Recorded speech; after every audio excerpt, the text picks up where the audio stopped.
చంద్రబాబు నాయుడు గారికి గట్టిగా హితవు పలుకుతా ఉన్నా. మీరు చేస్తా ఉన్నది చాలా అంటే చాలా దౌర్భాగ్యమైన పని. తప్పుడు పునాదులు వేస్తా ఉన్నారు.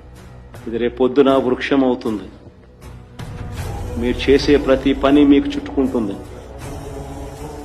మీరు గ్రామాలలో ఈ రోజు మీరు తీసుకొచ్చే ఈ కక్షలు, కార్పణ్యాలు, ఈ మాదిరిగా చేయడాలు, దుర్మార్గాలు ఇవన్నీ కూడా రేపొద్దున మీకు చుట్టుకుంటాయి. ముఖ్యమంత్రిగా ఉన్నావు, నీ జీవితానికి బహుశా ఇది ఆఖరి ఎలక్షన్ కావచ్చు. రామకృష్ణ అని అనుకునే ఈ వయసులో కనీసం ఆ మాటలన్నా అనుకుంటే పుణ్యమన్నా వస్తుంది. ఈ మాదిరిగా చేస్తే నరకానికే పోతావు.